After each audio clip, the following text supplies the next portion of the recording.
Let me introduce you to a world where power and money can get you anything. But then, out of nowhere, a guy with absolutely nothing shows up. And what does he do?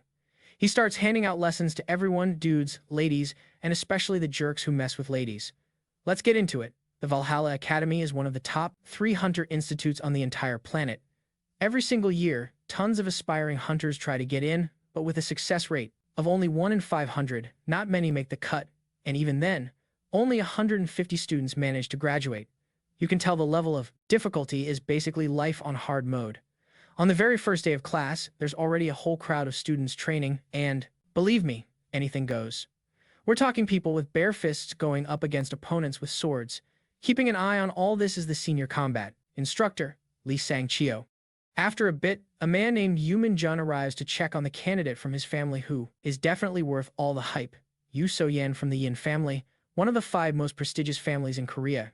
Everyone who crosses her path gets totally wiped out, thanks to her incredible talent with mana and the sword. She's a serious rising star, but she doesn't really catch the instructor's attention until someone mentions that her family has communicated with a Constellation, guardian from the Yusin family. Now times gets the instructor's full attention. In this world, there are 5 chosen ones who are the Constellation guardians, and it's pretty normal for hunters to receive blessings and protection from them or even to form a contract. Each of these 5 guardians has a totally different power.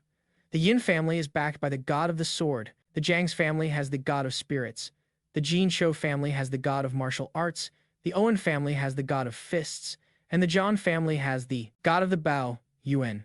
Being able to talk to a guardian makes you a certified genius with unbelievable potential. Passing the academy's test should be a piece of cake, or so they say. This is such a big deal that the whole world is watching through cameras as the 17-year-old super talent goes up against Kim Joo-hyak, who is also 17. The instructors are even a little shocked at how unbelievably calm the boy is, knowing exactly who he's facing.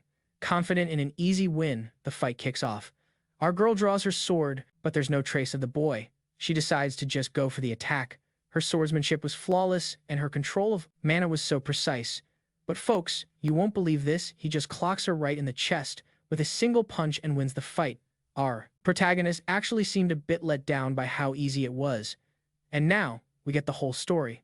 Flashing back 300 years in the past, to the Tower of Destruction. A legendary fight was going down between the owner of the Tower of Destruction, Brace, the King of Destruction, and the Martial King, Hon O. Even though it seemed like an even match, the fight ended with a victory for the Martial King. Let's just say a foot met a face, so much for equality. By defeating the King of Destruction, who was trying to wipe out the world, he saved the Earth, but his own injuries were incredibly severe. As the tower began to collapse with its owner's defeat, the brave Martial King couldn't find a way to escape. All he had time for was to grumble about how he was always broke, became a hunter just to survive, and wouldn't even be able to enjoy the money, fame, and power he'd always dreamed about. Before he even entered the tower, he stopped his own disciples from following him because it was way too dangerous, and in the end, he was right. But hey, at least if it was only him getting crushed by all the debris, he figured he could be happy with that. And right there, you can see exactly why he deserved to be reincarnated. He totally earned it. And so, he was reborn into the body of a boy 300 years after that fateful day in the tower. Even though his old world was destroyed, all his knowledge from his past life carried over. So, despite being in this new, weaker body, he's still incredibly strong. He's on Earth now, where things are peaceful, giving him the chance to live the quiet life he's always dreamed of. But, as we all know, good things don't last forever. And just like that, a curse system window popped up, warning him that in just 5 years, the dreaded Tower of Destruction would reappear, right here in this world, and that the great hero needed to get ready. In other words, the peaceful life our hero was hoping for was pretty much over. He even thinks to himself that he should have just burned Brace's body to a crisp or something. But hey, no use crying over spilled milk. He figures that in this era, the tower's challenges should be way easier. So he decides he's going to have his peaceful life and enjoy it anyway. Even with this new warning, the system also gives him a quest: find his lost weapons and memories. To do that, he has to head to a place called Valhalla. And get this, the system gives him the exact address, even though he has no clue what these supposed weapons or memories even are. Not even knowing what kind of place Valhalla was, he heads off to the academy there. On his very first day, he takes down the most promising female student with a single punch. So much for trying to fly under the radar, right? On the final day, his opponent is a 17-year-old who looks like the Hulk, from the Owen family, better known as the Kings of the Fist. The instructor is watching our guy like a hawk this time, and his opponent knows exactly what went down on that first day but is still brimming with confidence. That's probably because our protagonist doesn't look like much of a threat. He even starts talking trash, saying he's going to end him in this fight, but this Hulk-like dude was using some weird slang that our hero just couldn't understand. When the big guy finally clarified that he meant he was going to send him to the great beyond, our protagonist just casually told him to take a seat and chill out. Well, his opponent was absolutely livid. The guy's whole talent, the reason he's even here, is his incredible physique. His body is basically perfect, and with hardly any training, he gets the same results as a certified genius. And now, here he is, this supposed prodigy, getting completely clowned on by our hero. Furious, he charges at our protagonist, just radiating pure rage. Now, our guy knows his current body isn't nearly as strong as his opponent's, and he recognizes this punch could actually send him packing. So, naturally, he dodges, and in the next moment, he sweeps the muscle-bound guy right off his feet. Just look at that form. Our hero then unleashes a famous move we all know, the mighty chest slap. And just like before, with a single hit, his opponent was totally defeated. You see, he's got tons of experience and he was banking on his opponent being a bit of a meathead. There's your first lesson, everyone take notes. The next lesson is all about how to charm the ladies and make them fall for you with the fist of love. Our protagonist wins again, feeling confident that even though his body is weak, he'll eventually become even stronger than he was in his past life. And this whole spectacle was seen by everyone there, and it was even broadcast live. This meant tons of scouts from major teams were watching our protagonist totally shine among kids from elite families. One of those spectators is the head of the Kings of the Fist family. He watched the whole fight, and as an expert martial artist, he immediately recognized our hero's incredible talent. And here's a little tidbit. The Hulk guy is actually his eldest son. The father just sighs, saying his son was reckless as always and went all in on his first attack. But the most amazing part was that our protagonist was faster and handled the situation like a true master, and he knows everyone else must have noticed it too. Now, the old man is determined to recruit our protagonist into his family, no matter what it takes. Our hero's next fight has a seriously shady-looking audience, which really gets on his nerves because it's just a bunch of grown men giving a young girl some really unsettling looks. This also happens to be the final fight to decide the rankings for everyone accepted into Valhalla. So, his next challenger is the second daughter of the Choy family, a 17-year-old named Choy Arin. Well, she's definitely easier on the eyes than the last one. Let's see if her skills are just as impressive. Her opening move is to analyze her opponent's reaction. This creates a pretty awkward standoff where they're both just standing still. Our protagonist picks up on it right away. Hey, this one's actually using her brain. She's waiting for him to make the first move, which already puts her way ahead of the others. So, he decides to play along and calmly moves his massive hand.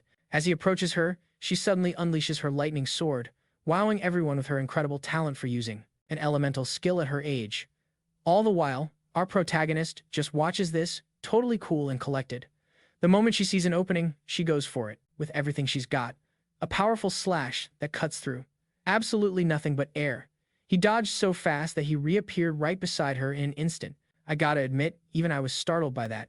Imagine how she felt. Then, he goes for his famous chest slap. She was caught completely off guard, but she wasn't totally unprepared, managing to block the strike with her sword. Our guy is starting to see that this girl has some real potential. Arin felt her entire body vibrate from the impact and knew that if that had connected directly, it would have been lights out.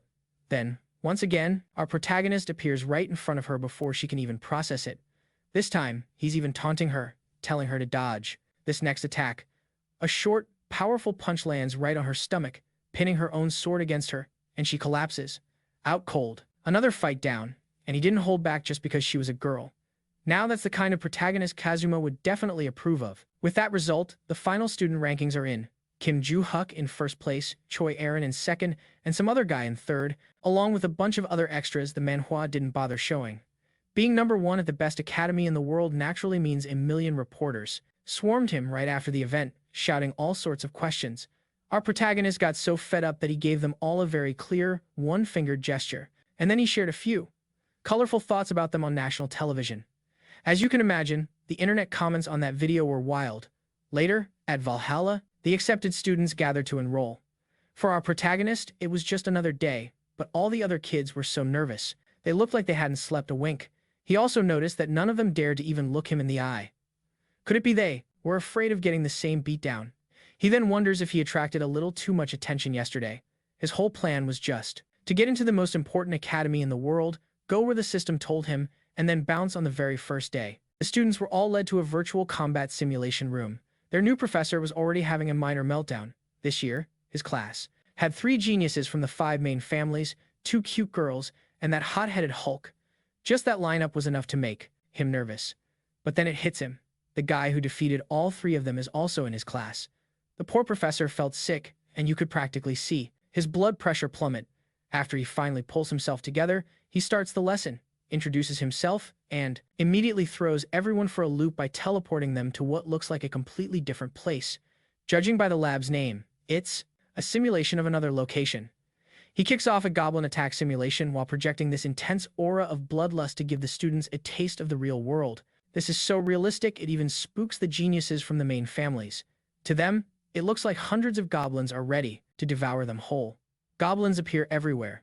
You just have to see the size of these things. The professor was pretty satisfied with himself for scaring the students, but he noticed one kid who seemed completely unfazed. So, the professor calls the student over and asks him about it, that he could take on all the monsters outside by himself. This got our hero thinking. The professor's real goal was to knock him down a peg, trying to deflate the star student's ego by giving him an impossible task he'd have to refuse, since no normal student could ever pull that off. He was just waiting for our hero to admit he couldn't handle the goblins, which would put the kid right back in his place. But, to everyone's shock, our protagonist just cracked a little smile that really ticked off the professor. As Kim Huk said, he could totally do it.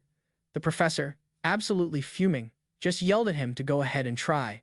But before accepting, our hero had a question. He asked about the reward, figuring this had to be some kind of special test.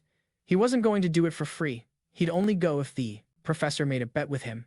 That just sent the professor over the edge, who shot back that he'd do absolutely anything the kid wanted. I mean, just imagine the possibilities with a promise like that. The professor started explaining the monster's attack patterns, but our hero cut him off, saying none of that mattered, he just needed a sword.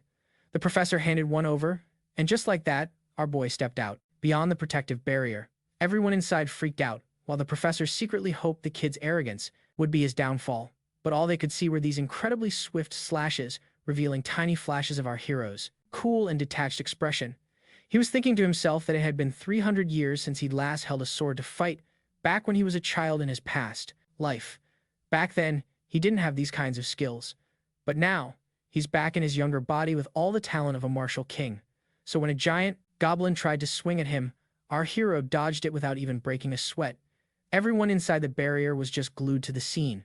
The sword, the professor, gave him looked like total junk, so it was mind-boggling how he could slice through anything with it. Of course, the high and mighty geniuses from the noble families were seething with jealousy, but one of them was actually moved by the display, even blushing a little. Our hero effortlessly defeated every single goblin and then told the professor that for his reward, he wanted to go to the Hall of Constellations. He made sure to remind him not to back out of a promise. So, in the practical lesson, our hero was basically a god, but when it came to the theory class, well, that was a different story. Our hero was totally wiped out. This, he thought, was the hardest battle he'd fought in 300 years. The protagonist suddenly remembered he'd never actually been to school before, and this thing they called math was absolutely terrifying. At the end of the day, everyone started heading back to the dorms. Our hero was thinking about the constellations, since he didn't know the first thing about them. 300 years ago, that stuff didn't even exist. From what he gathered, Constellation was a title for people who gained immense fame and power, basically treated like gods. They were usually hunters who reached the absolute peak of their strength. Valhalla Academy is located in South Korea, and it's the 3rd largest academy in the world, holding a ton of Constellation relics. He was mulling over all sorts of things about this new world, but the really interesting part is that someone was tailing him. Then we cut to the teacher's lounge, where that same humiliated professor is telling the story of what happened in his class. During the scene, a senior instructor mentions how some new student defeated 120 monsters in the simulation, and that's when we find out that our hero, or at least the body he's in, is an orphan who doesn't come from any big-shot family. If he'd been hiding his power all along, it wouldn't make sense for him to draw so much attention to himself during the academy's entrance exam.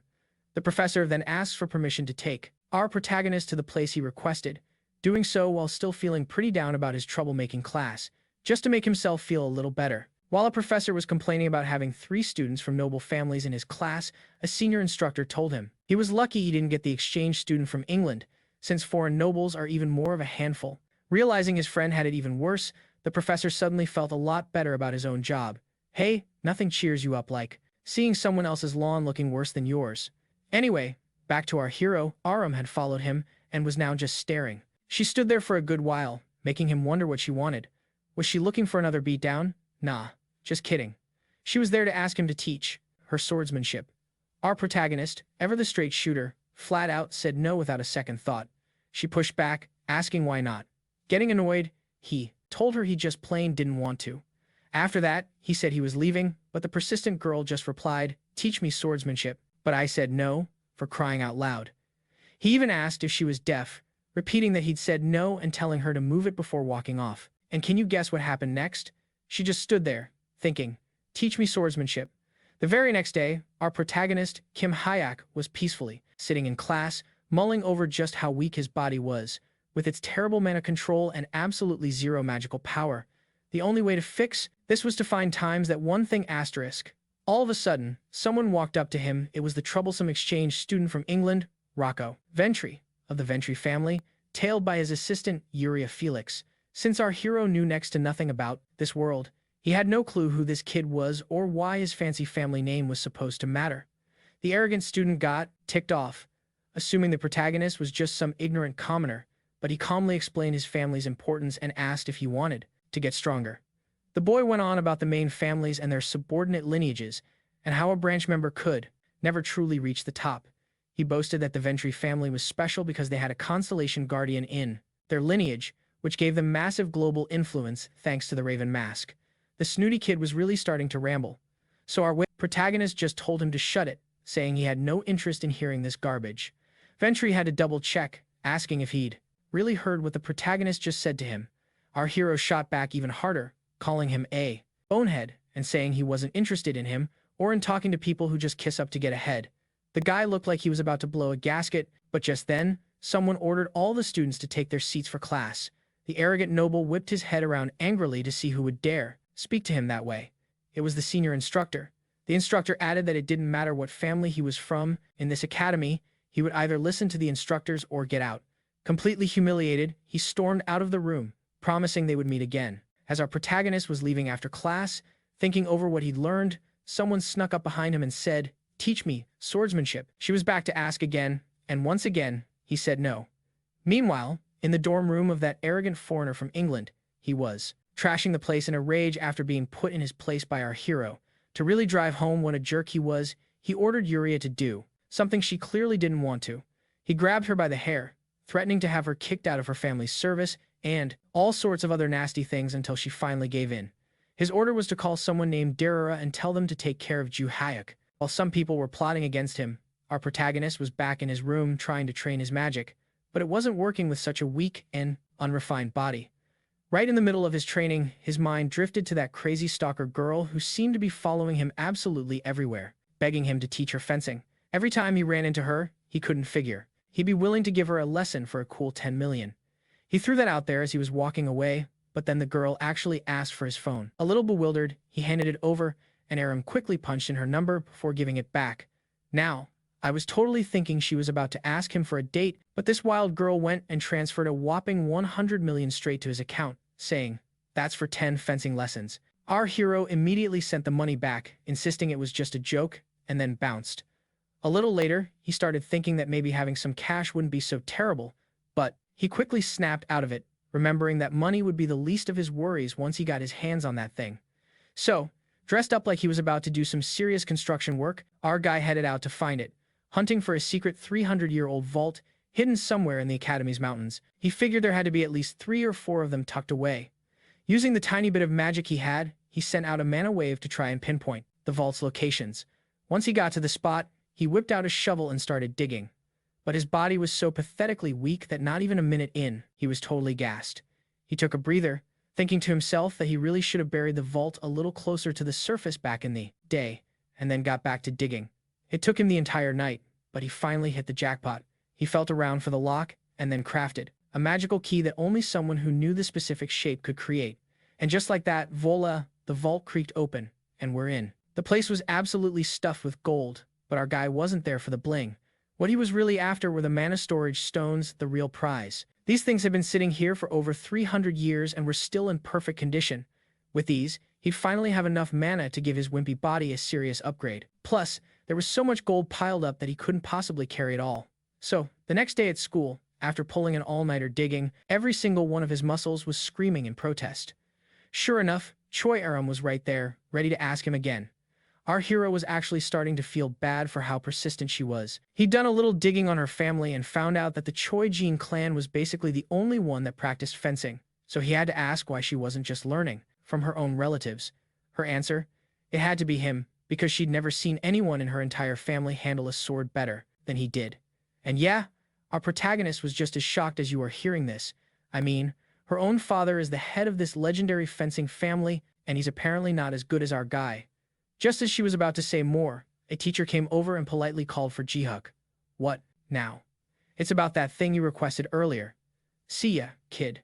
Choy Arin looked like she was about to press her case again but stopped herself. And then, like a miracle, Ji-Huk said, "Tomorrow at 6 o'clock in the morning, on the training field." The girl could hardly believe her ears. She was actually going to get a lesson, and for free. After that, he headed over to the teacher's office. The professor told him they needed to make it quick since there was a class starting up soon. It turns out our hero's request for access to the Constellation building had been approved. He just had to head down to the school's basement, with the one catch being that he couldn't go past a certain floor. Ji-Huk was cool with that, so later that night, after his classes were done, he made his way over. The professor seemed a little surprised that our guy didn't seem to mind being restricted to just the second floor of the building. Anyway, fast forward to the professor, leading our protagonist to the underground structure where Valhalla's treasures, also known as the Constellation Hall, were stored. This place was locked down tight, with way more security here than even at the main entrance to the academy, which just goes to show how big of a deal this place is. Our hero took a look around and noticed that the tower walls above were absolutely plastered with protective magic seals, pushed to the absolute max. You know, the kind of thing someone might do if they were, hypothetically, trying to get down to the sneak onto the second floor unnoticed.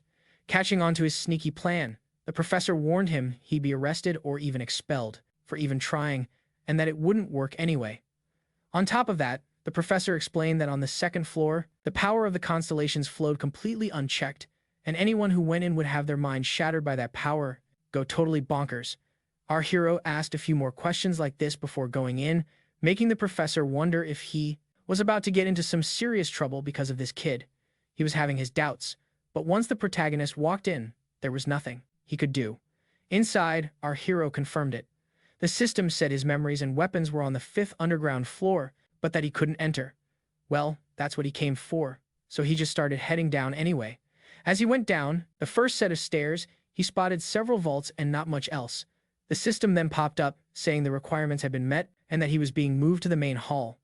Everything went dark until our hero saw the former king of destruction, who recognized him right back. Bar said it had been 300 years since they'd last met. What a grand reunion. The guy didn't even get to finish his sentence before catching a fist right in the mouth. Our protagonist was furious. The dude asked him to calm down and immediately got another punch on the other side of his face. He asked for calm one more time and got a third punch, straight to the mouth.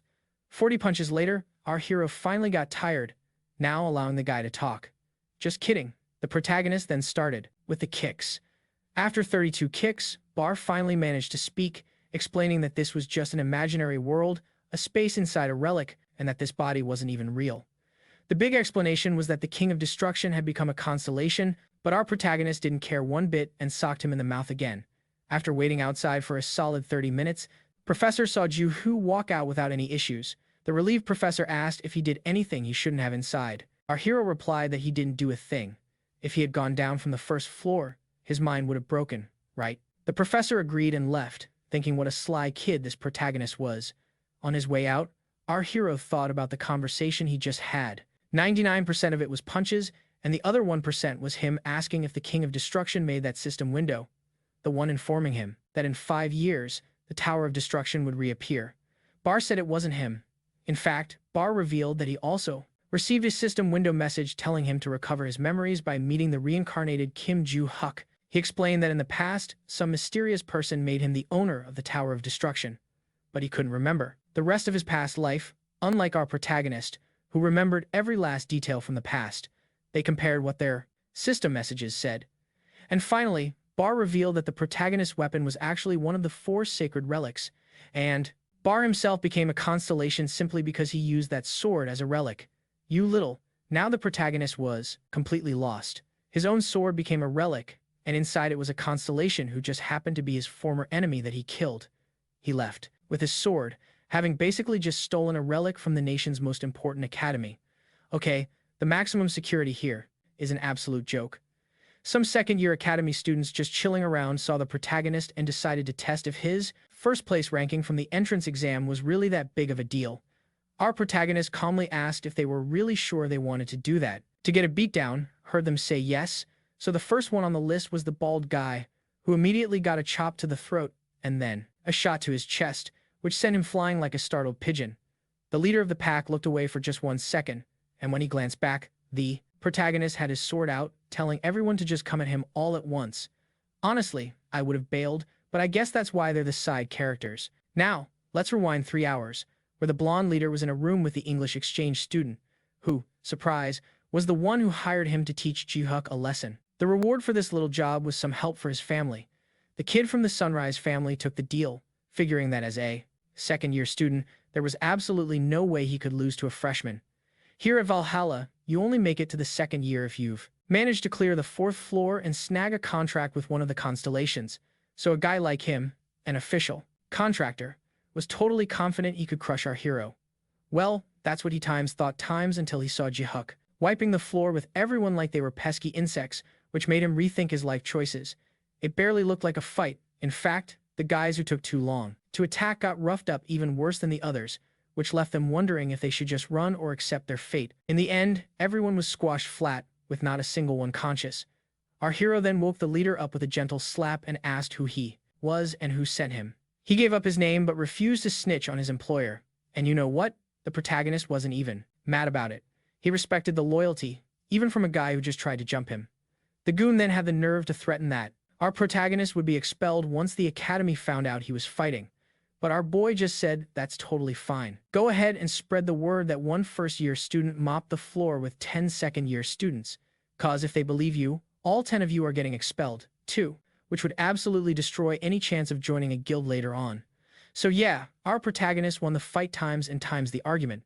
A little later, that jerk from England was just waiting for the call to hear that our hero had been turned into pulp. When his phone finally rang, he heard just one little phrase, I'm dropping the job. You better stay out of that guy's way. Goodbye. Ventry asked if they'd at least report Ji-Hook to the academy, promising that the Ventry family would support them even if they got expelled. But the kid just said nope and hung up. It turns out being terrified is a better motivator than money. After that, Ventry ordered a rogue member of his family who's currently in Mexico to deal with our protagonist for good. But the next morning, our hero was already up and ready to train. He'd set up a meeting with the fencing girl, and just as he was stretching, she appeared for her private lesson, announcing, "Teach me fencing." But our protagonist's response was a simple no. Before they could even think about fencing, they needed to work on her physical conditioning. The girl, who seemed to have a one-track mind, didn't really process anything beyond her request. She just kept thinking, teach me fencing. So, our protagonist had her start stretching, warning her the training was going to be intense. He noted that people these days only focus on training their mana and totally neglect their physical fitness, which is a huge rookie mistake. Even Aram, who has a ton of mana, would probably collapse if she ran 20 meters, which is honestly super relatable. They started off with 200 push-ups, then 1, 2, and 3 squats for the glutes, and a bunch of other gym exercises. After almost a whole hour, our hero cheerfully told her that this was just the beginning, and when he mentioned that they were about to go on a 20-kilometer run, the girl immediately regretted her life choices. Later on in the classroom, our protagonist was feeling that nice, satisfying burn from a good workout, while Aram looked like she was about to enter a pain-induced coma. Her arm was shaking so badly, so much it was like the thing had a mind of its own. On this particularly tough day, the teacher announced she was giving everyone a written test on dimensional monsters and asked for complete silence. The test was all about seeing how much they knew about handling these creatures. The girl with Mima's eyes breezed right through it. The big guy, on the other hand, looked totally lost, And Aram just wrote, teach me fencing for every single answer. Our hero was the first one done, just kicking back and waiting for the teacher to collect the papers when time ran out. She then asked everyone to pass their tests forward, starting from the back row. Aram's neck was so stiff she couldn't even turn around, so she had to ask for some help. Once everyone had cleared out of the classroom, the god of destruction living inside our protagonist's sword decided to speak up. He asked his master if he was really sure about the answers he wrote down. Judging by his tone, it sounded like they were all completely wrong. A little later, we find the teacher in the staff room, and she looks seriously ticked off about something. It turns out, among all the students, one had completely ignored every shred of common sense. She was absolutely furious with one particular student's answers as she was grading the tests from her normal class. Another teacher happened to walk by and asked how his students did on the exam. She told him they all did great, which was no surprise since they were the cream of the crop. That was great news, and he was about to leave with a smile. But the moment she mentioned our hero's name, he literally choked on his coffee. The teacher was livid about this student's test, and she decided that in the next class, she was going to call him out. 1 week later, during the next class, she had everyone stand up and called for Q-Fuck to step forward, which he did as cool as a cucumber. Her plan was to go over his answers in front of the whole class, hoping to embarrass him into taking his tests seriously from now on. In her opinion, there wasn't a single universe where his answers could possibly be considered correct. She flat out asked him if he had even tried to take the exam seriously. He said he did, so she started. Question 1. How do you deal with a goblin? His answer: punch it in the stomach. Then she moved on to the next one. When 8 goblins are charging at you, how do you defend yourself? His answer was, I'd send them all to the next life. The teacher was starting to get really annoyed. Totally fed up with these kinds of answers, she read the next question. What do you do against a monster with extremely high defense? And his brilliant response was, you defeat it with an even stronger hit. A punch will do. The teacher was about to go ballistic over this kid's nerve, but he stood there and confirmed every single one of his ridiculous answers in front of the whole class. So, to finally make him feel some shame and admit he messed up, she activated the simulation room to see his answers in action. A goblin with super high defense materialized, and she told him to go ahead and show the class how his answer was correct. Strangely enough, our protagonist didn't seem nervous at all.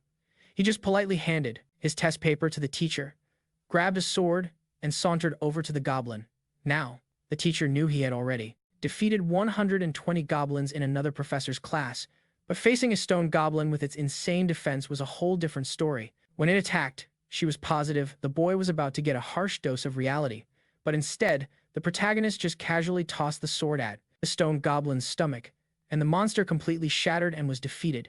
Just like he wrote, a solid hit to the gut really does solve everything. The entire class was, once again, completely floored by our protagonist's power, everyone except for Aram, of course, since she's already in on his secrets. Even the teacher was desperate to know how he pulled that off.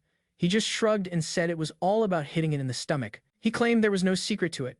The teacher was about to pull her hair out, but she still had to ask about the second question and the 8 angry goblins. All right, she said, prove your answer for that one. He actually looked bored and asked if this was really supposed to be a challenge. He kicks off the simulation, which pops up a cave full of goblins ready for a fight. 3 goblins immediately spot him, and the goal of the test was to strategically take them out before they could call their buddies. But before she could even finish that thought, our hero decked the first one, hopped on another, and gave the last one a pointy surprise right in its big mouth. He didn't give the goblins even a split second to call for backup.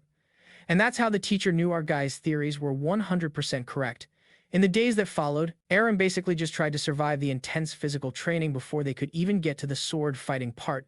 In the end, the poor girl could hardly even stand up. Our protagonist was feeling the burn from the same training, but it was obvious that Aram's conditioning wasn't anywhere near his. When he asked how Aram planned to handle the class monsters, her answer was pretty straightforward.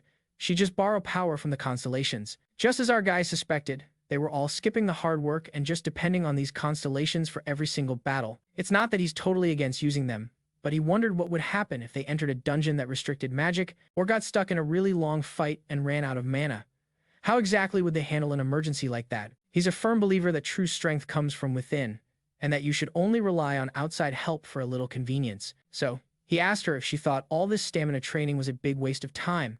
Aram said no, she actually agreed with his lessons, but she only put herself through this because he promised he'd teach her fencing afterward. That answer told him she hadn't truly accepted his philosophy yet. While she might be done training for the day, his session was just getting started. In fact, he even offered to let her continue, but Aram was so wiped out she had to leave, worried she might actually kick the bucket. Imagine passing on before even learning to fence.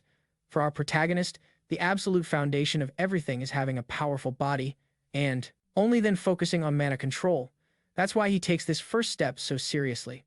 Right beside him, the student he defeated earlier was still training, and he hadn't even noticed. This big dude never stopped working on his physique, even though he's considered the top dog in that area. He mentioned he trains there every single morning. After the big guy left, our protagonist realized that the kid's greatest strength was his determination. Aram, on the other hand, had incredible perception and a sharp eye for combat. After plenty of training, the protagonist checked in with the system about his next mission. He snuck down to the basement to grab his weapon, and left a perfect copy in its place. Now, the next step was a trip to a house in the Valhalla forest to get another valuable item. If it weren't for the system, he wouldn't be cooped up in his school, he'd be out there enjoying the normal, luxurious life that he never had a chance to experience before. But on the bright side, these system missions at least give him an excuse to let loose whenever he wants. Besides, he was really curious to learn more about reincarnation. Meanwhile, across the world in England, at the Ventry mansion, the family, with a strange fondness for suspicious masks, Adelia Ventry was getting reports from her butler about various missions and about Rokdo Ventry, over in Korea, specifically about his recent contact with a banished member of the family, Desira Ventry. Desir was the black sheep of the Ventry clan because he'd used the family name to commit several crimes, which included going after 5 students at the school. He was booted from the clan at age 20 and now wanders the world, constantly bringing shame to the family name. Adelia, hearing that Rokdo was in touch with this character, ordered her people to keep a very close eye on him and to let Rokdo know that if he pulls anything funny, there will be serious consequences. If he slipped up again, he'd be expelled. Speaking of Adelia, besides being beautiful, she seems to have strong principles and is totally against those who abuse their family's power for personal gain. She believes the Ventric family's Constellation power should only be used for the greater good. These principles are her way of setting an example. Anyway, the story cuts to a class on how to not use Constellation powers for evil deeds. The teacher explains that anyone who misuses these abilities is basically a criminal, and the same goes for contractors who use constellations to commit crimes. As the lecture went on, our protagonist was just thinking about his current body. In his past life as a hero, at this same age, his physique was way worse than this kid's. And while it feels strange being in a weaker body compared to his prime, this one is developing incredibly fast with his knowledge, and he's sure it can become even stronger than his original self. He just doesn't understand why the previous owner was so out of shape with such awful mana circulation at this age. Basically, the original kid in this body wasn't meant to be weak, and he still has no idea what happened to the boy who was here before him. During class, Mima gets his attention and slides him a note with just the word "hey" on it. He can't figure out for the life of him why this girl wouldn't just write what she actually wanted. A whole note just for that. He's starting to think all the girls here are a little nuts. Later on, in the last class of the day, the teacher announces that they'll have permission to leave the academy over the weekend, but they have to let the campus office know first if they plan to go. Our protagonist heads over to sign out for the weekend when suddenly someone calls out "hey" to him. He turns around and sees it's the discount bin version of Mima. Our hero immediately asks if she enjoys following people around and making selfish requests, and what the deal was with sending a useless note that said nothing. He demands she just spit out what she wants from him, but the girl just looks embarrassed and shy, completely unable to say a word. It's not hard to get on our protagonist's nerves, so he tells her to say it or get lost, you crazy girl. She can't manage to say what she wants, but she does manage to ask why he's calling her crazy. In reality, Mima wanted to ask the protagonist how he managed to obliterate a goblin with a dinky sword and no magic. It shouldn't have been possible, he was so incredibly strong, especially for someone who didn't come from a rich family. She wanted to talk with him more, but her pride just wouldn't let her speak. After all, for a noble, asking a commoner for help is a huge deal. Just when it looked like she was finally going to ask, the teacher shows up and interrupts them. The protagonist was just trying to focus on his life goal, and girls just kept popping up everywhere. He even asked the teacher if she hates him after he embarrassed her in class. The teacher says she's not worried about that at all. She used to believe there was only one way to handle those situations, but he opened her eyes to other possibilities. She even says she's grateful to him. Then, the woman starts dragging the protagonist away, asking him to be her assistant. He turns her down flat, of course. His current plans don't involve relearning things he already knows how to do. Mima, in the end, couldn't get over the wall of her own pride, but realizing this didn't seem to make the girl sad in the slightest.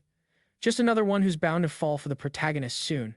Back in his room that night, our protagonist has a computer, but he's on his phone looking up places where he can sell the treasures he swiped from the safe. This place is called the Secret Market, a special space where folks from all over the world can come to trade. It's better known as the Black Market, thanks to all the shady characters who use it, leading our hero to believe the whole thing is illegal. But surprisingly, the government stays out of it, and that's because it was created by a very important Constellation guardian. Just as he's looking up how to get to the market, he gets a message from Arin, who has a very unique way of texting. She loves sending tons of emojis and makes everything sound like a huge tragedy, when really, she just wanted to say that she's going to miss training because she has to go on a trip. He found her dramatic flair pretty funny, but was he laughing times at times her? That's what Arin thought, but he wasn't at all. He just wanted to wish her a safe trip, and boy, does she really love sending those emojis. He has to get off the phone before she floods his screen completely. So, the next day, he heads to an abandoned cafe in search of this so-called market. He walks inside and simply turns right, going through what looks like a perfectly normal door, only to step out into a totally different place, where it's already nighttime. The scene feels strangely familiar to him, like a memory from his past life. But before he can think too hard about why that is, someone calls out to him. A guy in a leather jacket is there to collect the entrance fee of 2 million. This guy gives access to the market and helps out the customers. Our hero pulls out a brick of cash he won as a prize for placing first at the academy, deciding to use it for his little investment. The main goal for today is to sell some jewels from his secret stash. The man in the leather jacket gives him a quick rundown of how the market works and suggests checking out Morris's shop at the end of the street for selling any lower value jewels he might have. Before he lets him go, the man hands our protagonist a mask. Almost everyone here likes to keep their identity a secret, and even though our guy doesn't really care, it's probably best to follow local customs. As he walks around, he sees everyone is wearing a mask. Once he finds Morris's shop, he says he has a few things he'd like to get appraised for a potential sale. He then pulls a simple bag from his backpack and sets it on the counter. After all, what kind of high-value items could a simple student possibly have? Morris picks up one of the rings to analyze it and, to his utter shock, he nearly has a heart attack on the spot. It was an artifact from the era of destruction, something incredibly rare. Morris frantically checks every single item in the bag and realizes they are all priceless relics from an ancient time. The protagonist is eager to know the value of his items, but Morris is way more curious about how a kid like him got these things. Morris admits he can't say what they're worth right off the bat and apologizes. The rings are so unbelievably expensive that Morris doesn't have the cash to even think about buying them. Before our hero can respond, Morris asks where on earth he got these rings.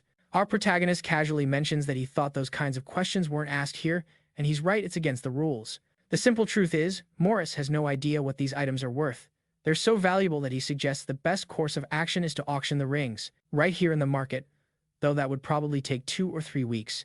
Still, our hero presses him for an estimate of what he thinks they would go for at auction. While he can't be certain, Morris shows him a number, saying this would be the absolute minimum. Even though Hon was familiar with rarities in his past life, he was not prepared for a number this high. He literally couldn't even count all the zeros. The protagonist is ready to sell them to Morris for that price right now, but Morris admits he only has about a quarter of that amount in his entire safe. Even so, even though the offer was nearly 5 times lower than the lowest auction price, our hero decided to take the deal. Morris, on the other hand, was blown away by how good the offer was, because truthfully, the value of these items isn't just about how rare they are. The real kicker is that the Constellations, the big shots who rule the world since the Age of Destruction, are super drawn to these things. So, let me give you the quick rundown of the story. 300 years back, a hero named Hon O took down the King of Destruction, a guy named Brace who owned the Tower of the End, and saved the entire world from being totally wiped out. Unfortunately, Hon O went down with the tower, only to be reincarnated 300 years later as a 17-year-old kid named Kim Jue. And get this, he soon finds out that the new constellations that popped up while he was gone are actually his old disciples, who've been searching for him all this time. Back in the present, Morris knows for a fact these items are the real deal. He can still feel the strong energy of destruction coming off them. Plus, anyone who gets their hands on one of these can score a contract with one of the most powerful S-rank constellations out there. So naturally, Morris buys the whole lot. But a little while later, someone mysterious pays him a visit, raising some serious questions. Meanwhile, our hero heads home. He'd sold everything for a price 5 times lower than market value because he needed the cash fast and didn't want any awkward questions about where he got them. The sale made him so much money that he's basically set for life. Just as he was about to enjoy a peaceful trip home, his phone starts buzzing. It was that pushy teacher who somehow got his number from the school, and she was basically demanding that he join her for lunch right then and there. Even though he's loaded now, the moment she said she was paying, he just couldn't say no. Now, you're probably wondering what happened with Morris. Well, the person who showed up was none other than Black Cat, the actual owner of the market, which totally explains why Morris was so flabbergasted to see him. They hadn't spoken in all the years Morris had been there because Black Cat is a seriously big deal. The reason for this surprise visit was that Morris had requested to join the auction for the first time in ages, and Black Cat wanted to know what amazing item he was bringing. See, Black Cat actually works for the Constellation, who is the true owner of the market, and part of his job is to pre-screen items before the auction. You know, just in case his boss might want first dibs. And the second he laid eyes on those rings, the Constellation went absolutely wild. It just had to have those items for itself. The Constellation was practically begging for Morris's rings, and just like that, Morris was out a few very valuable rings. That night, the teacher who bothered her student on a weekend treated him to pizza and a huge plate of shrimp pasta, all in another attempt to get him to be her assistant. But of course, our protagonist turned her down, flat without a second thought. Pretty much anyone else would jump at this chance, but he seems to be the one guy on Earth who couldn't care less. She tried to persuade him, mentioning she could arrange a scholarship and that they could even co-author a paper. She practically offered him the world on a silver platter, hinting at every perk imaginable, but our guy was still completely uninterested. All he's focused on is reaching the center of the big forest to complete the system's mission. Everything else is just a distraction. As a last-ditch effort, she dangled some information about Aram in front of him if he'd agree to be her assistant. Still, the protagonist wasn't biting. But the teacher didn't give up, launching into a story about Choy Arin and how she's on the verge of being kicked out of her family. The teacher threw everything she had at him to get him on board as her assistant, but it was no use. He was, however, starting to get curious about her story. She's so strict in class, but a total kid outside of it. The instructor laid out her philosophy pretty clearly. Fighting monsters is no joke. You can't just treat it like it's some simple little thing. They always have to remember the risks involved, which is why they need to be cautious, even when facing the weakest of monsters. This answer satisfied him, and since the food was also satisfying, he took his leave.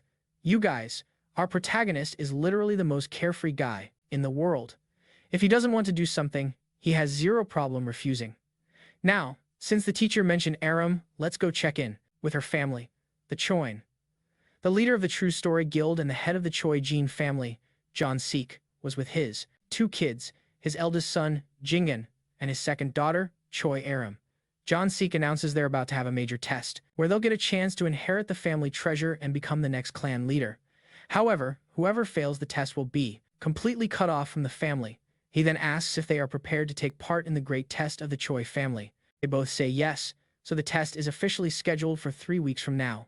When the family meeting wraps up, the older brother asks if Aram even managed to read between the lines. I mean, the girl can barely talk, so of course, the only thing she heard was "teach me fencing." Her brother points out that their father never wanted her to take the tests in the first place and is just going through the motions. He sneers that an illegitimate daughter has no right to be the leader of the family. He's only going along with it because they know she has no chance in heck of winning. For the very first time, we see the girl actually show some emotion. He then rubs it in her face that he has a contract with the Constellation, while she can't even land a single hit on him in a fight. He walks away, threatening to destroy her for mooching off the family's money for so many years. But despite being raised in such a brutal world, Aram's determination doesn't waver one bit. Remembering her sick mother reminds her that winning is her only path forward. Her mother's dying wish was for Aram to become the head of the family, so she could finally have the right to be free. Then, we jump back to the classroom some time later. The teacher explains that every quarter, they hold tests, and whoever finishes in last place gets expelled from the academy. It's a system designed to weed out the weak and force everyone to constantly push themselves. The exams are both practical and written. Our protagonist knows the practical part is a piece of cake, but the written exam could be a massive problem for him. The protagonist's brilliant idea is this: he's going to cheat on the test, and he's making it Brace's responsibility to get him the right answers. If he can't pull that off, his life is about to become a living nightmare. When class ended, Aram, for the first time ever, says something other than "teach me fencing." She asks if they are going to train today, too. Our protagonist replies that now, she is finally ready to learn swordsmanship. The girl practically glows with happiness.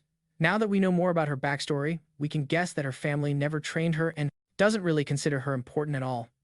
In the training room, the first thing our hero wants to see is her sword. She draws the sword, and they begin with the absolute basics: how to hold it correctly, with some simple pointers on how to wield it properly. Mana begins to flow naturally through the blade, something she never even knew how to do. The next step is for her to attack him with everything she's got. Arin starts to crackle with lightning, and her own agility and speed even surprise herself. Even though our protagonist defends with ease, he confirms that she is much faster now. The next lesson is all about how to for. He tells her to focus magic into her limbs for extra speed. Her attacks are solid, but she really needs to work on her defense too. Hyen is super agile, and they spar for a whole hour, with Arin giving it her all while Hyen casually teaches and gives her pointers. By the time they're done, she's so wiped she can't even stand up. As usual, her body is at its absolute limit, but she can already see the results. She's way stronger than she was on the day of the opening ceremony, but she still can't quite catch up to the protagonist. He's just on a completely different level. Before they wrap things up, she asks for a serious duel with him. For Hyen, this could actually be pretty interesting, since she's got so much raw talent and is fun to train. He even thinks that 300 years ago, she would have had the potential to be one of his own disciples. She brings up the duel again, and just to tease her, he says he's not interested in a duel, expecting her to insist, just like she always does. However, this time she just accepts his answer without a single complaint, which is a huge surprise, considering how incredibly stubborn she is. She even says that if he doesn't want to, it must not be the right time for it. Arin has committed to following her master's every word to the letter, all in her quest to become stronger. 2 weeks later, all the students are gathered together. The senior instructor explains that their bi-monthly test will be a dungeon raid. As the entrances appear, he says the recommended group size is 8 people, but they are free to form larger or smaller teams. They'll have 5 hours to clear their dungeons, which are ranked F+.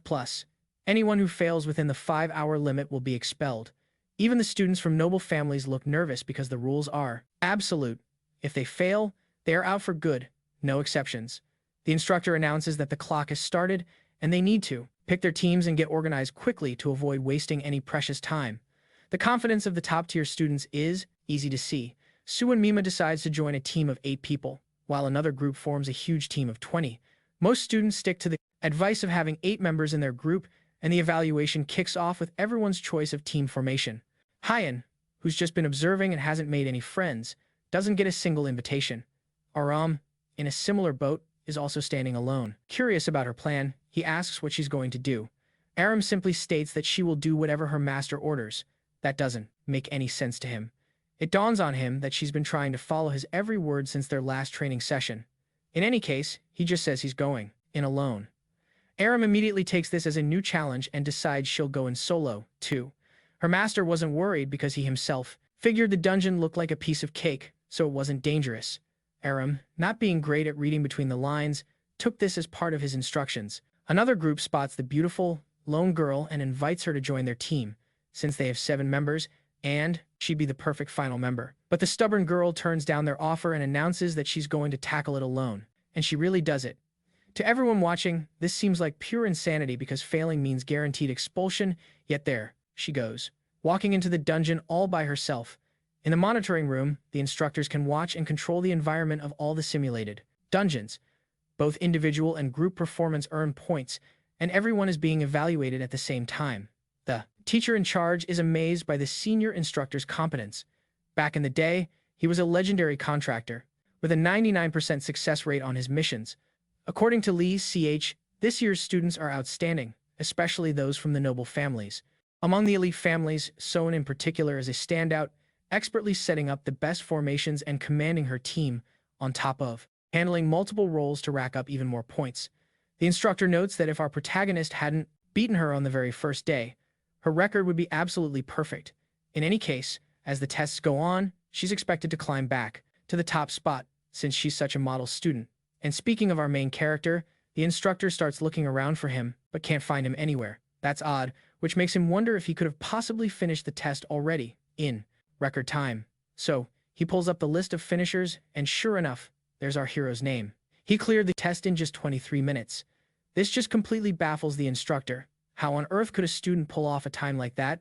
There's no way. He wasn't going to watch that recording right away. In the footage, Hyen was completely alone, totally fearless, and wearing the smirk of someone who knows exactly what they're doing. He was like a human chainsaw, just tearing through everything in his path. 2 giant goblins made a move to attack him, but they whiffed it, and they definitely didn't get a second chance. While the instructor watches these 23 minutes of terror, The other two teachers were also there, and they were just as stunned. The dungeon boss, which was specifically designed to be a challenge for a full team of 8 students, was taken down with just one single strike. Of course, Hyen took first place, and it dawned on all the teachers that this kid was on a completely different level. When all the other students finally stumbled out of the dungeons, they were totally wiped out and covered in injuries. Even the top-tier students had battle scars to show for it. Arin was among them, with some torn clothes after finishing the test, but Hyen was the only one who looked as pristine as when he first walked in. The final rankings put our protagonist in first, Arin in second, Son in third, and that big guy in fourth place, and, well, the rest don't really matter. The senior instructor totally expected our hero to get first place, but not without so much as a scratch on him. His potential is on par with the best in the world, which is amazing, but the real shocker was seeing Arin in second place. They can't figure out why she went in solo, just like our protagonist did. Her clear time was longer, and she definitely took some damage during the fights, but she still managed to beat the entire challenge all by herself. Her supervising teacher, who used to be an executive at the Choy Arin Guild, knows her quite well. Even for a model student like her, this kind of behavior just doesn't add up. He starts to suspect that our protagonist might be influencing her, though it's just a hunch for now. Meanwhile, Rockdale, from a different class, came over to check the neighboring class's rankings, only to get ticked off seeing our hero at the very top. Later that day, he goes to meet Desire, who has just arrived in Korea. Naturally, their secret meeting had to be somewhere super fancy. Desire, who flew all the way from Mexico just to take out our protagonist, is chowing down like an absolute animal, and Rockdale looks genuinely scared of him. Desire asks if he has the green light to eliminate the protagonist. Rockdale says the choice is his, but all that's really necessary is to teach a lesson to the arrogant guy who disrespected his name. After they negotiate the plan, Rockdale is tasked with setting the stage in Valhalla for Desire to make his move, and even his poor assistant gets dragged into it against her will. 1 week later, our protagonist puts in another request for authorization to leave the Valhalla campus. He's only allowed to do this because he aced the bi-monthly exam. Apparently, there's a limit to how many times a student can leave the academy each semester. This time, he's heading to Suwon. He was completely focused on getting to his destination and had no idea someone was about to get in his way, all because of the petty whims of some arrogant rich kid, rocking a totally unhinged expression, stood right in front of our hero and greeted him like they were long-lost buddies. Our protagonist, ever so politely, asked who he was, but the crazy guy just hinted that names weren't important. Now, our protagonist is no fool. He knew he was here because he'd been invited by some mysterious person. He already figured out the whole goal was to set him up, and the guy actually praised him for his sharp intuition, but according to our protagonist, it wasn't intuition at all. He'd seen this coming for days. He pretty much threw it right back in the lunatic's face, saying that it was completely predictable and nothing special. Annoyed by that, the lunatic's first attack was fueled by pure rage, and naturally, he missed. Even though the attack packed a serious punch, our protagonist stayed perfectly calm. This guy was super confident in his own strength, and even though our hero wasn't scared, he had to admit the dude was strong. His own body was still pretty fragile, and any hit with that much power could have easily taken him out, so he decided to use a little strategy. Our hero took off running, and the lunatic followed, not looking worried at all. The guy started to prepare another attack, but in a flash, he was totally surprised by a counterattack, with our protagonist basically asking if he had any brains in that head of his. A solid blow to the forehead nearly cracked his skull wide open. Hyen tried for another hit to the noggin but missed. Actually, our protagonist let him dodge on purpose, just so he could say the exact same thing back to him. Hyen told Desire he was lucky to have dodged it. It didn't take long for the arrogant guy to start feeling a healthy dose of fear for the monster standing before him. You see, in the past, Desire used all kinds of elixirs to strengthen himself, and that was his one real talent, a super high resistance to elixirs. His parents spent an absolute fortune on this, and by the age of 16, he already had the body and power of a full-grown adult. His parents' grand plan was to use their son to bring recognition to the family, but he totally rejected that plan. The first people he took out of the picture were his own parents. After getting kicked out of the clan, his life was a lot freer, and money was no object. His real reason for coming to Korea was to find a worthy opponent his own age to have some fun with. But now he just couldn't understand how a monster like this was even possible. It just couldn't be natural. Desire asked what kind of elixir the protagonist used to get so ridiculously strong. Hyen just laughed right in his enemy's face, wondering what in the world this guy was going on about. Seriously, who does something so cheap like that? He basically called him a cheater for using it to cover up his own weakness. Desire swallowed his anger but shot back, asking if our protagonist didn't also use the same methods to get that strong. Of course, he didn't. Hien even said that, at first, he thought he could compare Desire to a powerful genius at his school, but now he realized that would be a complete insult to Seiya, who trains incredibly hard every single day. After getting roasted like never before in his life, Desire decided that even if he wasn't as strong as this guy yet, he could still use his incredible collection of items to take him down. Our protagonist realized that the dagger was a magical item with some major destructive capabilities. Desire asked Kim Joo-haek if he had any last words, but what actually happened was, those ended up being the last words Desire said before losing a whole bunch of his teeth. Seriously, who just stands there waiting for the enemy to attack, while holding such a powerful item? He was flung right into a tree, and much to Mother Nature's dismay, this loser was responsible for taking out an innocent tree. But that wasn't the end of it. Our protagonist declared that before Desire passed out, he was going to answer a few questions. Desire was suddenly ready to spill everything, but Joo-haek shouted that he would only start asking questions after he was satisfied.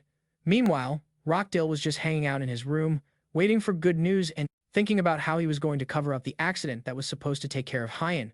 He mutters that they're going to celebrate big time today, and right when he gets a call from Des, but all he hears on the other end is a pained groan. Yep, our protagonist is the one who made that poor guy whimper. He put Des on the phone just to show Rocco what happened to him.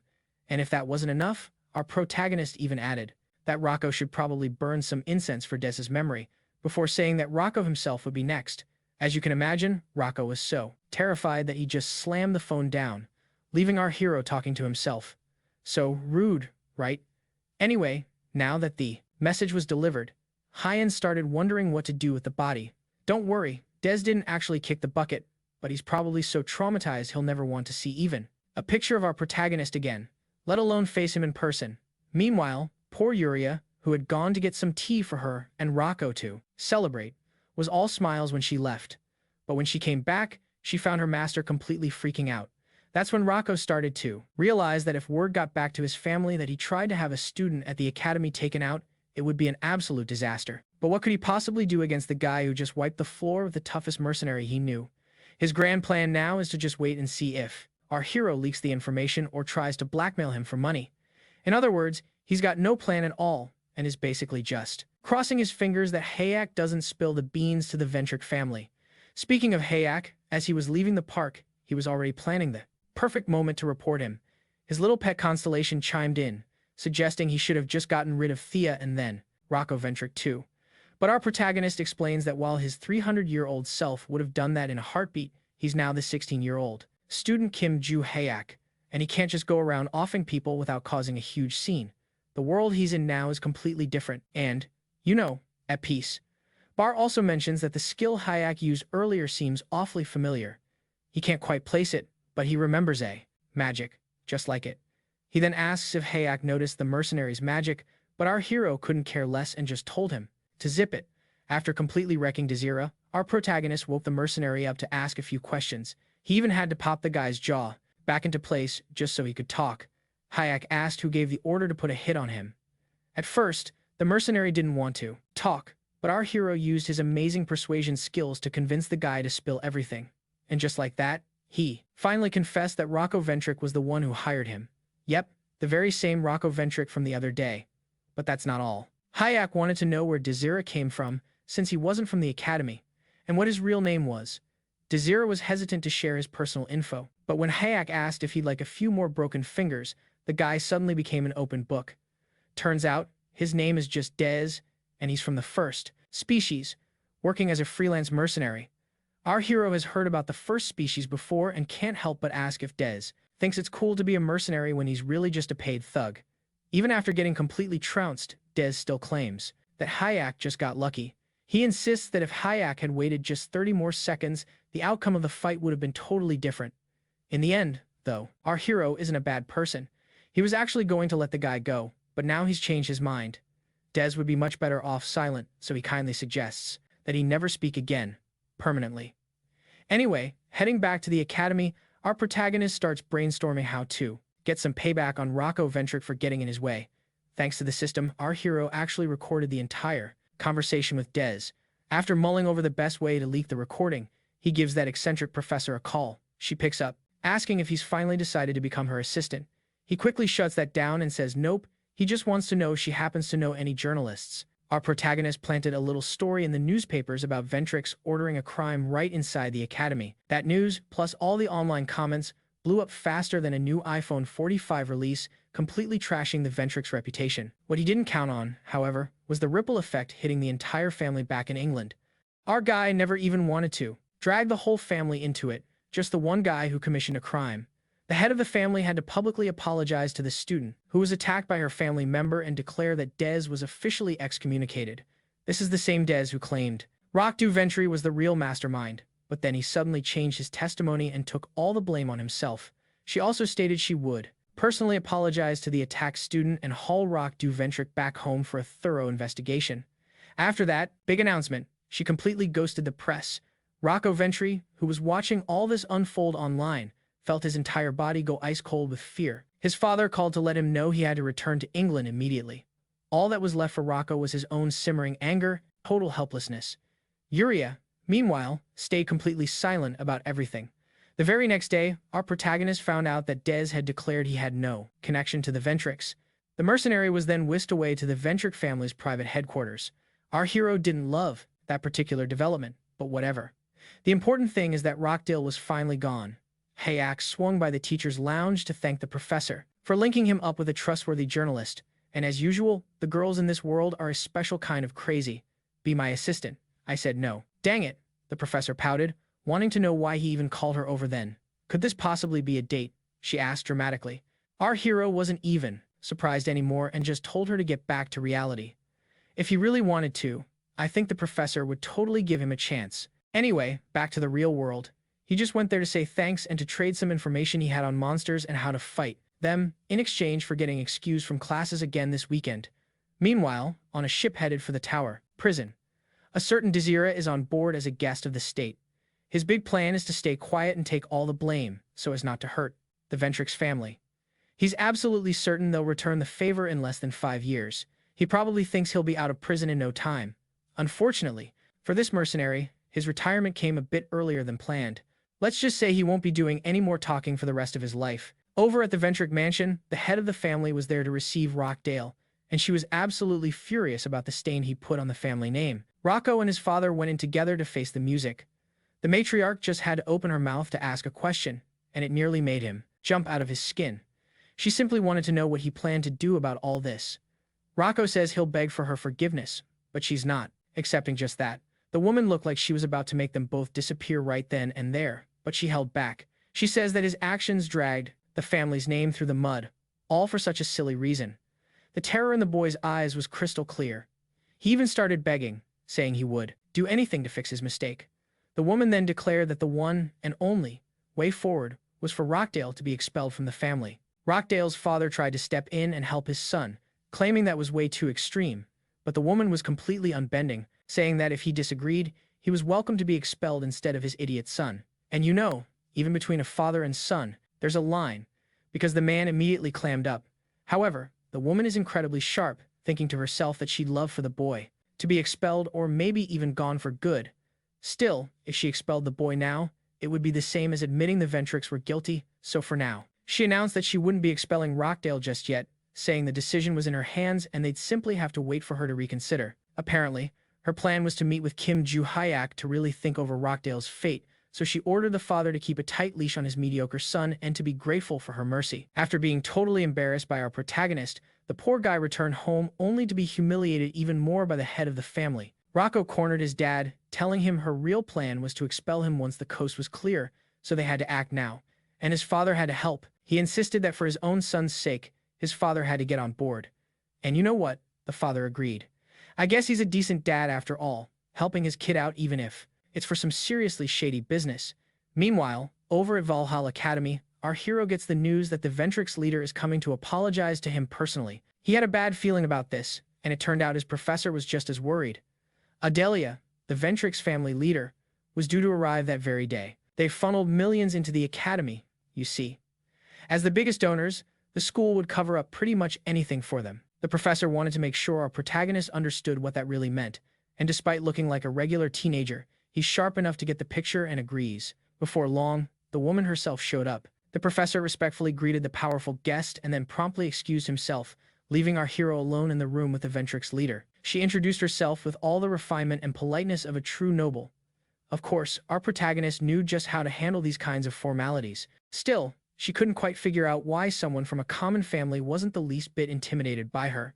Kicking off her peace mission, she apologized for the recent incident, to which our hero just shrugged and said it was fine. Then she moved on to the topic of Rockdale, but our protagonist cut her right off, saying it didn't matter anymore. He reminded her that in all the media interviews, she'd already cleared Rockdale's name, so there was no need to act all guilty now. And that's when the polite facade started to crumble. She finally admitted that the media and the public weren't buying her family's story. What Adelia really wanted was for him to help turn public opinion back in their favor. In return, she offered him the world, money, political connections to get into the best guilds in Korea. All he had to do was lend a hand this one time. Just to be crystal clear, our protagonist asked if all he had to do was make a statement and this would all be over, really just probing to see what her true intentions were. As soon as she confirmed it, he called her out, saying they must be pretty desperate to offer so much just to buy his silence. After all, they crossed an entire continent just for this meeting. Hayak didn't mince words, and told her he was annoyed that they were trying to pretend it was no big deal. He had zero interest in helping them.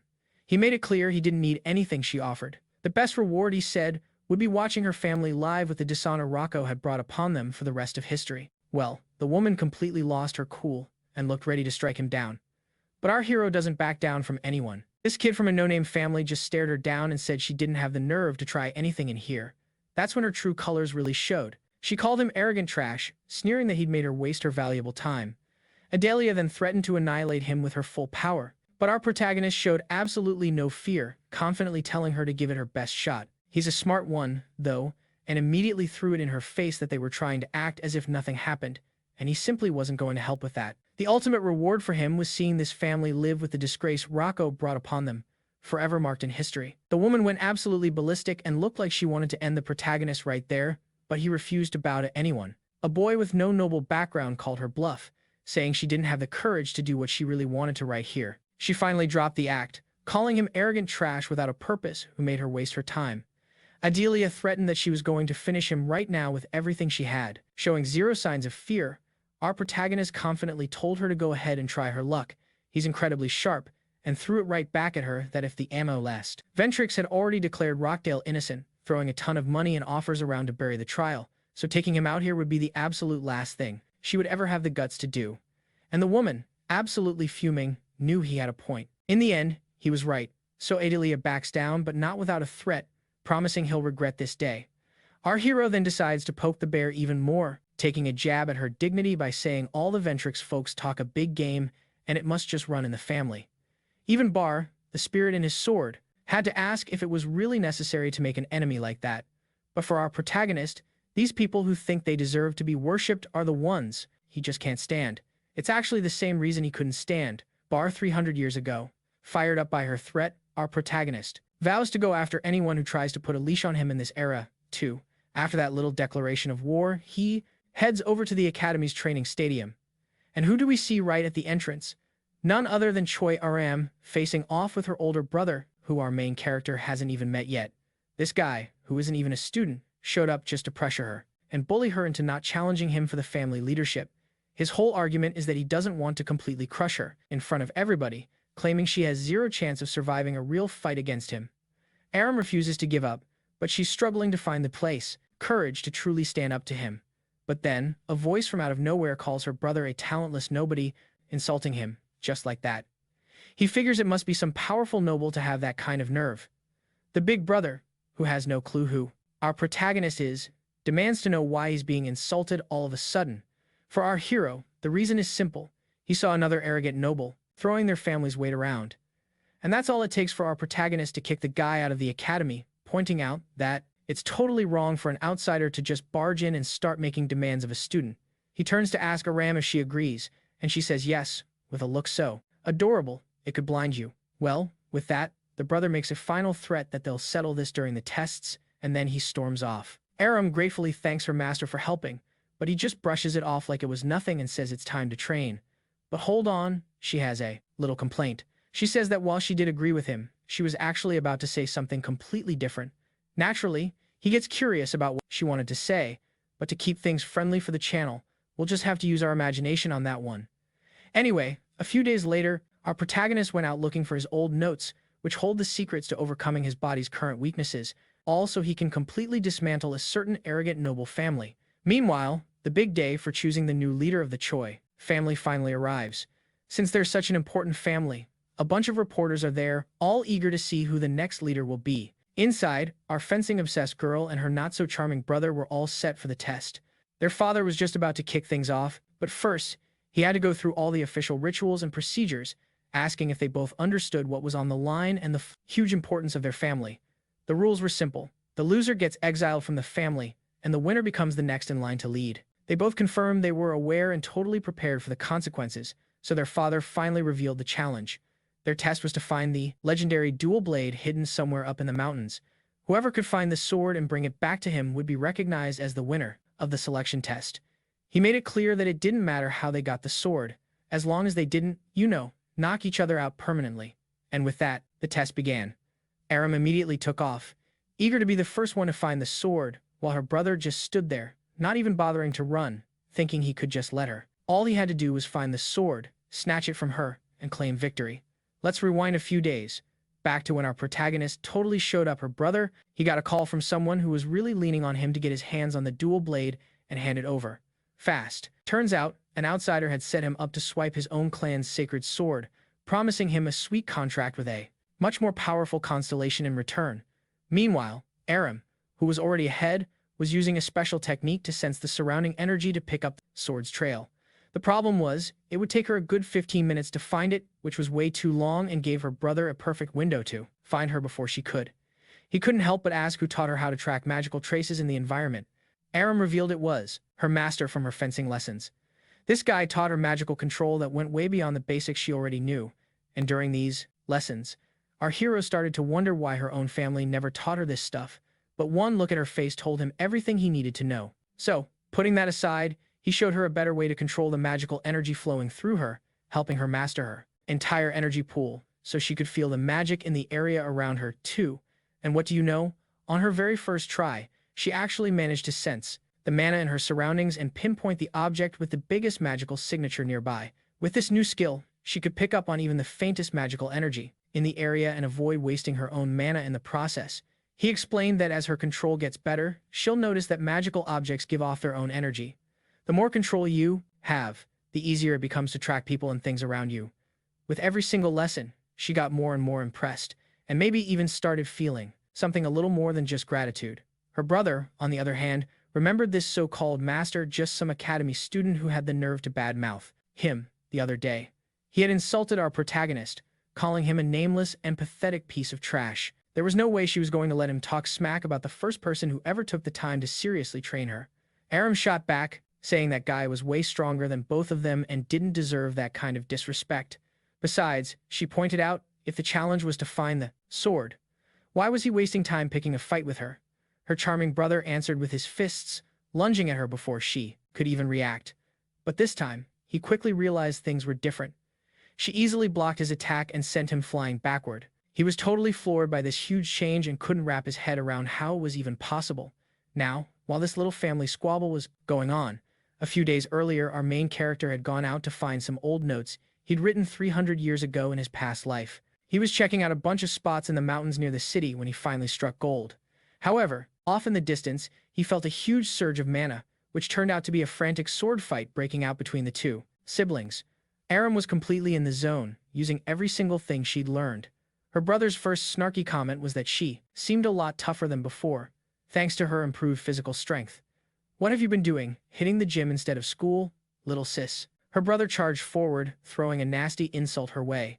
But this was the perfect time for Arin to put one of her new techniques into practice. She focused all her mana into the blade. Right as his attack came, she spun her sword and delivered a swift upward slash. Her brother went down like a total NPC, and she immediately followed up with a second hit, smashing his kidneys with all her might using the hilt of her sword. Before, Arin could never even hope to stand up to her older brother, but now she had completely left him in the dust. He was completely confused, but she just said, "This is the family's dual blade." Just then, Arin noticed her brother was getting back on his feet, giving off a. He was completely convinced, insisting that someone like her could never defeat a contractor like him, and he still claimed her last hit was just a lucky shot. The girl got curious and asked if that strange aura around him meant he had become a villain. Aram asked if he was a bad guy now, since his aura felt so evil. He just replied that his actions would do the talking. She braced herself for a counterattack, but he smoothly dodged and landed a direct hit. She tumbled to the ground, and what should have been red looked black. His confidence returned in a flash, and he taunted her, asking if she could even get up. But she didn't have any strength left. That's when her older brother admitted that he was now a member of the Devotees, which, according to Aram, was the third most powerful evil group in the entire world. Her brother was actually using the power of one of the Devotees' constellations. Things just got way more complicated, and Aram had to ask why in the world he would join a criminal organization and what they could possibly offer that their super wealthy family couldn't. Her brother simply replied that one of the constellation's powers was the ability to no longer feel any emotions. He revealed that ever since he was 12 years old, he had worked tirelessly for the guild just to be a good example. But honestly, he just wanted to play and be a normal kid. He joined the Devotees to finally experience all the teenage fun he was denied because of his guild responsibilities. When the Devotees leader found him, he didn't even hesitate to accept the offer, knowing it fit his true nature, which included a twisted side that enjoyed seeing people break. To officially join the Devotees, he had to deliver their family's relic, the dual blade. He then mentioned that 10 years ago, during a similar test, he'd taken care of his older sister up in the mountains, an event Aeon always believed was just a disappearance. He then revealed that their mother was overwhelmed with sadness every time she looked at Aram because she saw her older sister's face. He then dared Aram to go find her sister in the next world and bring back a little souvenir. What a creep! But luckily, that's not what went down. Nearby, on the test mountain, our protagonist was searching for something, and he sensed a major fight was happening. Just in the nick of time, Hayek's sword blocked the blow, saving Aram at the last possible second.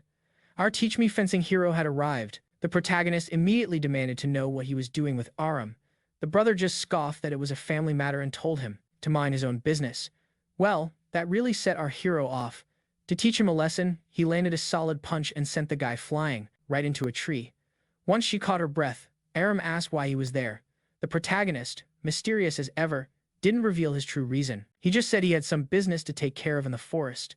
While checking her injury, he told her to gather her mana and focus on healing the wound quickly, saying that he would handle the situation now. The arrogant brother got back on his feet and stormed over to him, harping on again about how it was a family matter, then attacked by channeling energy into his sword. The protagonist took a single, casual step to the side and dodged the attack. The brother couldn't believe he missed at that range, and suddenly he was hit again by another powerful strike. To finish the combo, our hero stepped on the guy, pointed his sword sheath at him, and delivered another devastating attack that destroyed everything in the area. Right after, he went to check if Aram was okay and asked if she could at least walk. But before she could answer, the brother began to glow with an even more intense dark aura and stood up yet again.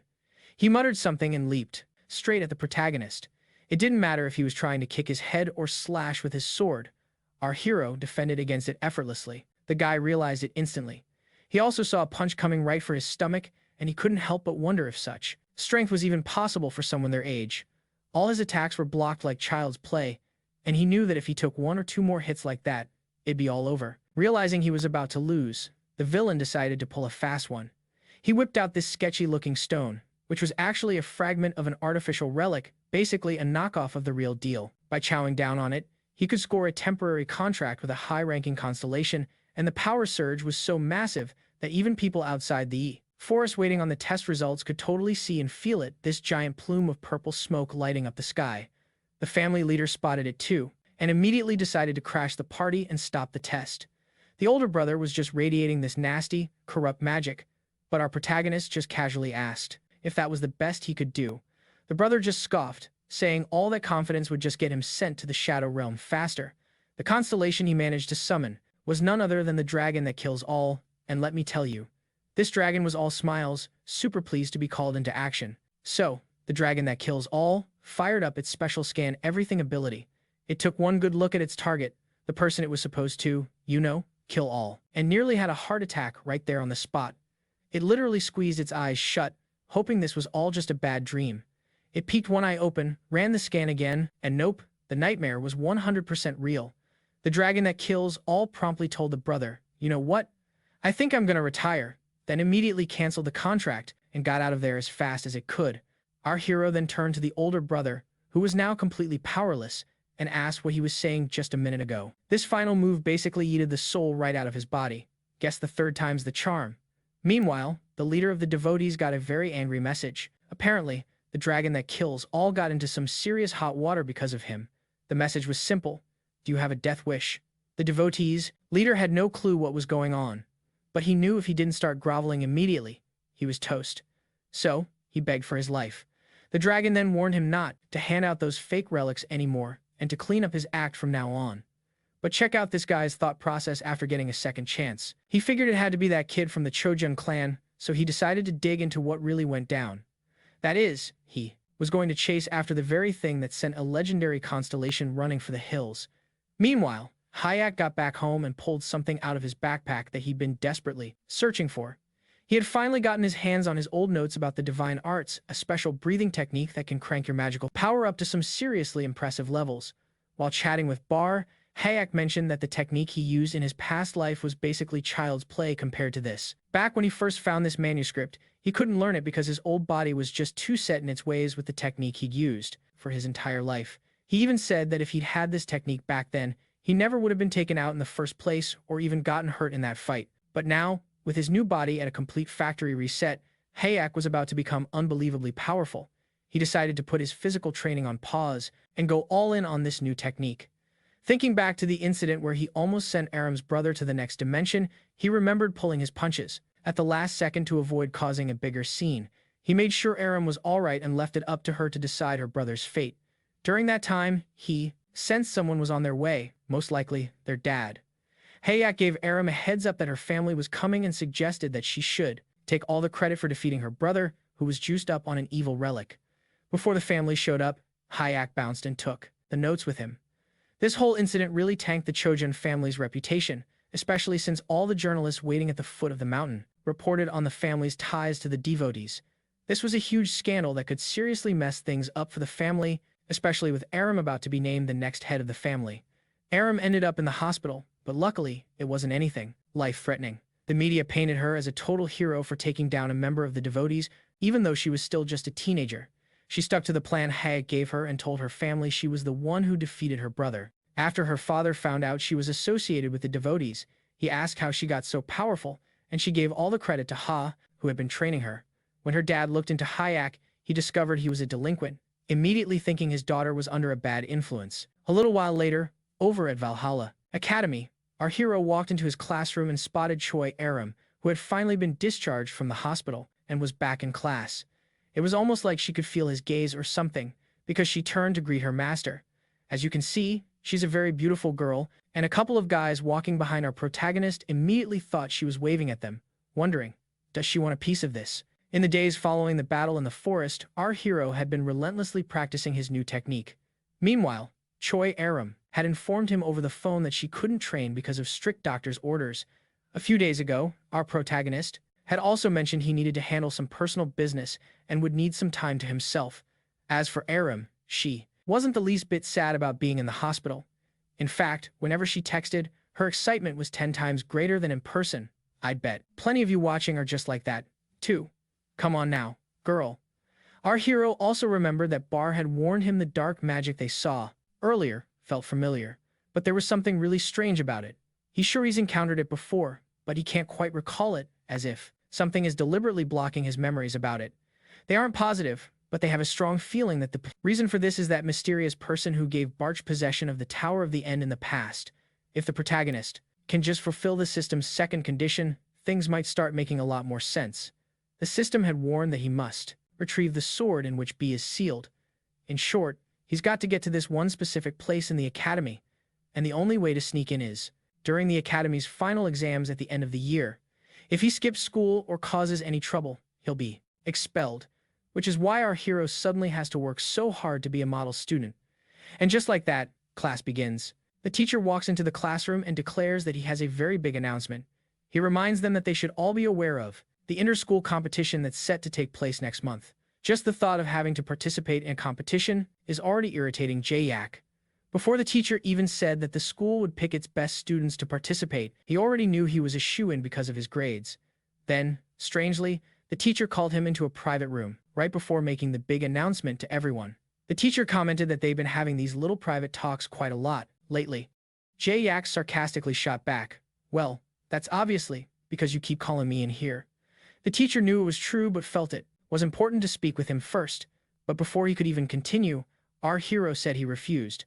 The teacher hadn't even said what it was about yet, but Jae-yak, as sharp as ever, already knew it concerned the inter-school competition. He is a smart one, but the teacher insisted on explaining one thing to him specifically. There are 3 major hunter training institutions in the entire world: Valhalla in Korea, White Lotus in China, and Heroes in the USA. Each of these 3 schools selects their top first-year students to participate in the competition, representing their institution. The competition itself involves fights, escaping from labyrinths, and a bunch of other challenges. Naturally, they plan to send the first-year students with the very best grades. This whole thing was just ridiculous. Our hero found it so boring he was practically dozing off, which the teacher just couldn't wrap his head around. How could a student not be interested in something so crucial, no matter what the teacher said to persuade him? Our main character just flat out said he didn't care about any rewards. The teacher was baffled, wondering what on earth was wrong with this kid. But then, he played his trump card, arguing that it was super important for our hero to get to the center of the Great Forest. The teacher knew this was the key because our guy had asked for permission to go there before and was told no. But now, he reveals that the inter-school competition is going to be held in Valhalla, with the final test taking place right in the Great Forest. So, anyone who joins and gets a free pass to the Great Forest and gets to skip the Academy's final exams, because their scores from the competition will count as their final grades. This clever teacher pulled him aside because he knew our guy would probably say no in front of everyone, so he needed to sweet-talk him first. Now that he has a shortcut to his goal, our hero is all in and agrees to join the competition. We don't really need to go back to the classroom to see who else is participating, cause let's be real, we already know who it's going to be. Now, let's zip over to the Ventric estate where Adelia, the head of the family, is still fuming that she couldn't force a commoner like our hero back to England and is now cooking up some kind of secret plan. It's a pretty big deal that could take up to a whole month, so she's telling her guy to wrap it up and report back to her as soon as possible. On top of that, she's really curious about what's been going on in Valhalla. Her subordinate reports that something pretty strange is happening over in Valhalla. Apparently, the market is constructing a massive building made entirely out of paper money. Hey, if even she can't figure out what that's all about, then I'm definitely not going to worry about it. All they know for sure is that the person behind it is the Black Cat. The woman has no clue about the Black Cat's reasons, but suddenly, the constellation she serves wants to have a little chat. It seems this constellation is demanding more details on the situation. This sudden interest from her constellation totally surprises Adelia. This kind of thing doesn't happen often. We then cut to the market inn, the 7 territories. Turns out, the Black Cat is just as clueless about why his constellation wants these buildings made, and for the very first time, we get to see what a constellation actually looks like. She simply says it's a gift for him. You know, something tells me this lady might want to give a whole lot more than just buildings to the guy who's caught her eye. This mysterious constellation's name is the Two-Faced Ruler. The Black Cat, her loyal servant, has no idea who could possibly be worthy of a gift from his master. Could the powerful being he serves actually owe someone a favor? The ruler then asks if the cat has managed to track down the person who sold that ring. Unfortunately, the cat hasn't found him yet. The only clue they have is that the seller sounded young. Well, the constellation is getting impatient. Excuses aren't cutting it anymore. She needs this done, and she needs it done fast. The cat has never seen his master act like this before. Then, we pop back over to Valhalla. The teacher is having a rough day. It's just so complicated, dealing with all these nobles. The chief instructor strolls up and asks if he's picked out the students who will be representing the academy in the competition. The teacher hands over the list, and to the chief instructor's complete surprise, the very first name on the list doesn't belong to some big-shot family. This Kim Ji-ak kid is quite the wild card. The teacher explains that at first, the student didn't even want to join, but the second he mentioned the competition was happening in the center of the Great Forest, his whole attitude shifted. The chief instructor found this super weird. Most people would get hesitant, not suddenly excited. Did this kid have any clue what the center of the Great Forest actually was? He's been snoozing through all his classes, so that could explain his ignorance, but it wouldn't explain why he's so interested. With that in mind, the chief instructor figured the kid must have trained them. So, A couple of days later, the 5 chosen first-year students were all brought together. You had Seek, Mecha, the Teach Me Fencing guy, some random extra, and Gak Kim. Once they were all there, the instructor came to see the students. And even though everyone probably knew who he was, he introduced himself again, saying it was a real pleasure to meet them all.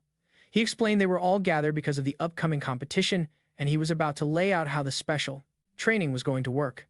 He told them there would be a grand total of 3 tests